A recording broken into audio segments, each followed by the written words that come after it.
I am Dr. Tiny NAIR. I head the Department of Cardiology at PRS Hospital, Trivandrum. We all know that coronary artery disease, a disease which creates a block in our heart arteries, is the cause for heart attack and all kinds of cardiac disease. We have very many treatments available for this disease, but one of them which has made a huge change is called angioplasty. We know that angioplasty is a technique by which our interventional cardiologists take out a block.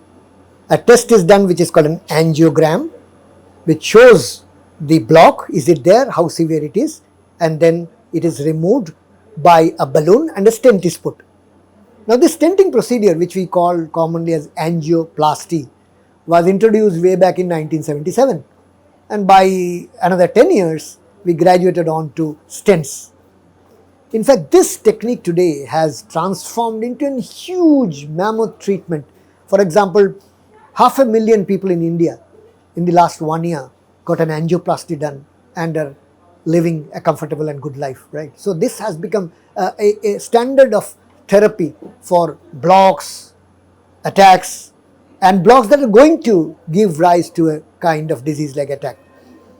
Now, despite all these developments, despite all these advancements, there are quite a few challenges in doing an angioplasty. And one of them is when we see a block between, say, 70 and 80%. Okay. Now, normally when we see a block which is very severe, more than 95%, obviously one has to take out the block, do an angioplasty.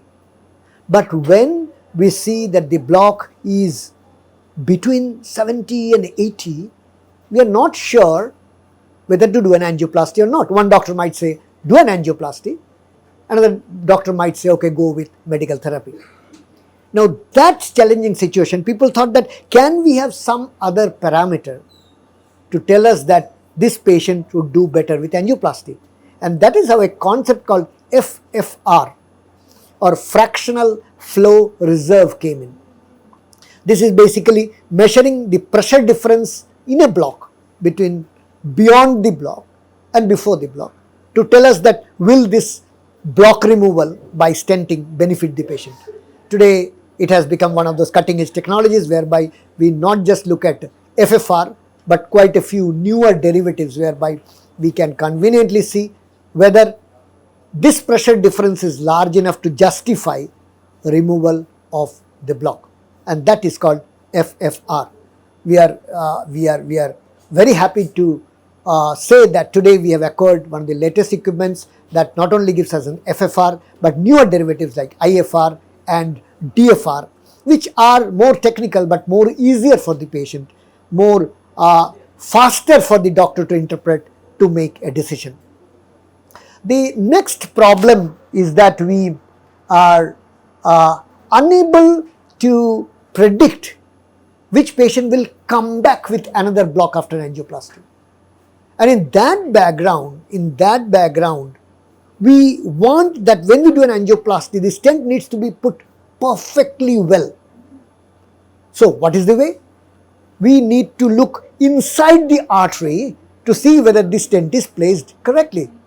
Okay, but how do we look inside? It's in 3-4 millimeter diameter artery. It's not very easy to go inside and see.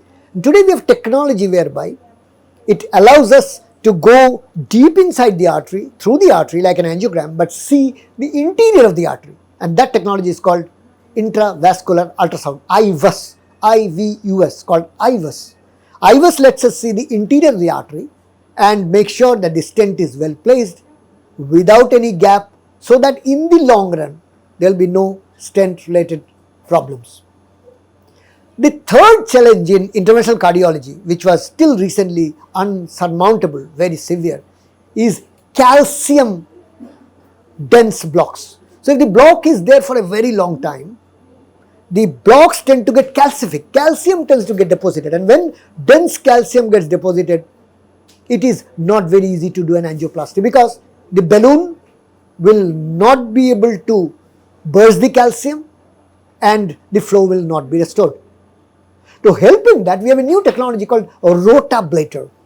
Rotablator is an burr that rotates at a very high speed, basically like a cutting knife rotating at extremely fast speed. And this cuts out the calcium inside the artery and flushes it out. So as the calcium is cut out, the artery becomes normal again, and we put a stent and it looks normal. Now this technology had been there for some time now, but today we have very new advancements of rotablator, what we call as RotaPro.